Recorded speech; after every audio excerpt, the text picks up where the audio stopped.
E aí, terceiro ano, tudo bem com vocês? Essa semana a gente está gravando mais uma aula para vocês, dando continuidade ao conteúdo que a gente já iniciou em sala. Essa semana nós teremos um assunto novo. O tema da nossa aula é sucessão ecológica. Para essa semana não haverá atividades. O que eu sempre peço para vocês fazerem é da mesma forma como a gente sempre procedeu em sala de aula. Vocês vão fazendo as anotações no caderno, se for necessário, vão pausando o vídeo e anotando os conceitos principais da nossa aula, tá? Para quando a gente retornar, que for fazer algum trabalho, alguma prova, vocês terem aí um material para um material de pesquisa para vocês, tá? Então, ó, sucessão ecológica, que é a nossa aula dessa semana. O que é uma sucessão? É uma coisa que vem depois de outra, uma coisa que se sucede à outra. No caso de sucessão ecológica, é o processo pelo qual passa a natureza até o surgimento de novas comunidades, novas espécies em um determinado local, beleza?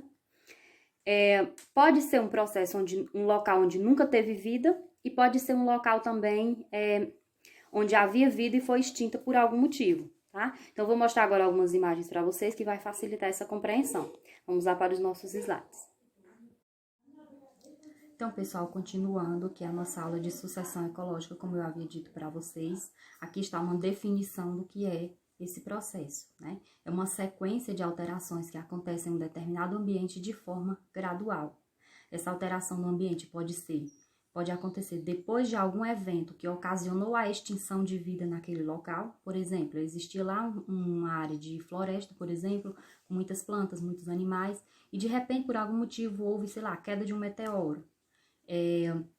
Uma inundação que extinguiu todas as plantas do local, acabou destruindo a vida naquele ambiente. Então, depois de algum tempo, esse ambiente ele vai passar novamente por esse processo de surgimento de comunidades, é o que a gente chama de sucessão ecológica.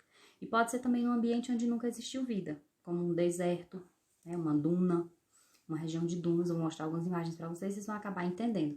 Então, essa imagem aqui, ela resume mais ou menos esse processo. Ó, vejam que aqui no início existia uma rocha completamente nua, sem nenhum tipo de vida, né? Começou a surgir alguns líquens e musgos, depois algumas plantinhas um pouco maiores, e até chegar ao ponto aqui, onde a gente já tem árvores enormes, que a gente chama de comunidade clímax. Esse passo a passo vocês vão conseguir compreender no decorrer da aula, tá? Aí nós temos um exemplo de um local, uma área, uma região de dunas. Aqui a gente só tem areia, vocês podem perceber que não existe nenhum tipo de vida aqui, não tem planta, não tem nenhuma espécie de ser vivo. Mas com o passar do tempo, podem ir surgindo pequenos seres que começam a povoar esse ambiente. Isso é um exemplo de sucessão ecológica, tá? A gente classifica o processo de sucessão ecológica em dois tipos. Nós temos a sucessão primária e a sucessão secundária. A sucessão primária é aquela que ocorre em um ambiente que nunca foi habitado anteriormente. E a secundária é naquele ambiente onde aconteceu algum distúrbio, tá? É muito fácil de compreender. Primária, não existia nada, nunca foi habitado aquele ambiente. De repente, começam a surgir algumas espécies naquele local. E a secundária é em um ambiente que já existia vida antes, mas alguma coisa fez a vida ser extinta naquele local. A sucessão primária, ela se inicia com as espécies que nós chamamos de espécies pioneiras. Aquele ambiente onde não existe nenhum tipo de vida, uma rocha, por exemplo, uma montanha, região de montanhas, e aquela parte lá de cima onde só tem rochas, não existe nenhum tipo de vida. Só que ali podem surgir algumas espécies. Normalmente começa com espécies que são muito resistentes, capazes de viver em ambiente com condições extremas, onde não tem alguma quantidade de água, onde não existem nutrientes. As espécies pioneiras mais conhecidas são os musgos e líquens. Líquens é aquela associação entre algas e fungos, né, que a gente já estudou lá no primeiro ano. E os musgos são as briófitas, espécies de plantas mais simples que tem, que não necessita de não tem muita dificuldade de sobreviver em determinados ambientes. E ali, essas espécies vão começar a habitar aquele local, tá? No decorrer do tempo, essas espécies, elas vão permitir que haja mais, que surja água naquele local, elas vão fazer essa troca, através da fotossíntese. elas vão acabar produzindo matéria orgânica naquele local e isso atrai outras espécies, possibilita que outras espécies maiores cresçam no local, beleza? Etapas seguintes. A partir do momento que uma espécie pioneira, como um líquen, um musgo, se estabelece no local, ali vai acumulando matéria orgânica. Com esse acúmulo de matéria orgânica, possibilita o surgimento de novas espécies, que já vão ter condições de viver ali. Ali já tem um solo um pouco mais espesso, onde já dá para fixar suas raízes. Ali já tem alguma quantidade de água, ali já foi produzido um pouco de oxigênio, gás carbônico, através do processo de fotossíntese, né? Por fim, nós temos aí a comunidade clímax, que é quando aquela região já adquiriu estabilidade, já tem espécies muito grandes e muito mais complexas. Então, mais uma imagenzinha aqui, ó, começa com os líquens, vejam que o solo aqui tá fininho. Só que esse processo feito pelos líquens, que vai acumulando matéria orgânica, vejam que o solo vai ficando mais espesso e também mais rico em nutrientes.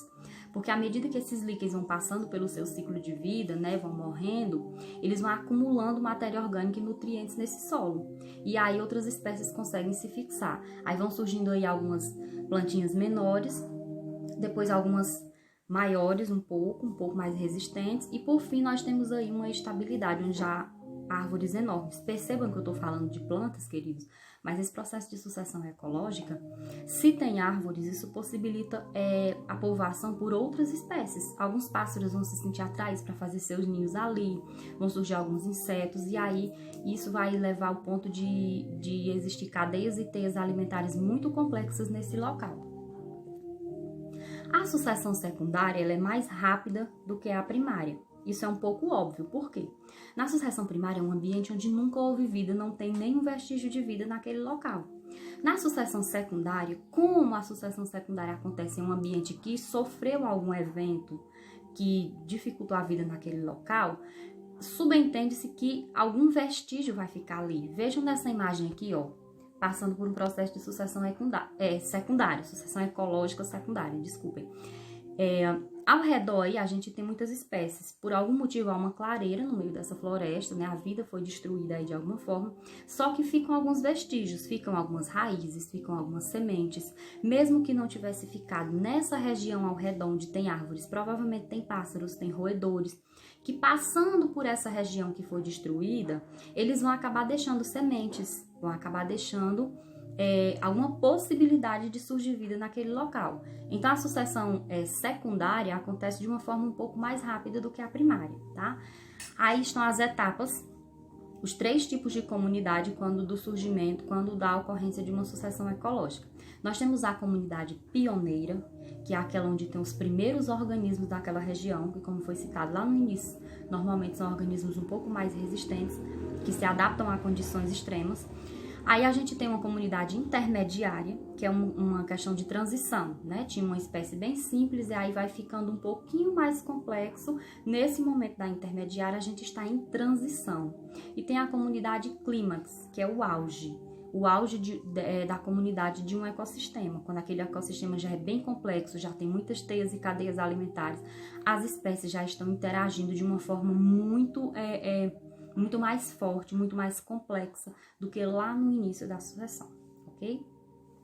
Tendências. Quando o ambiente passa por um processo de sucessão ecológica, a tendência é que haja um aumento gradual da biodiversidade naquele local, um aumento da vida, né? Da complexidade da vida, do número de espécies, do tipo de espécies. É normal que os indivíduos que vão surgindo naquele local sejam cada vez maiores, tá? Porque vão encontrando condições melhores para viver à medida que a sucessão vai acontecendo, e isso também leva à formação de teias alimentares cada vez mais complexas. Isso é uma coisa natural. Se o ambiente está ficando bacana para viver, muito mais espécies vão surgindo e interagindo entre si. Essa interação vai ficando cada vez mais forte. Resumindo, agora é com vocês, tá? Eu quero que vocês resumam, como sempre, o que vocês compreenderam.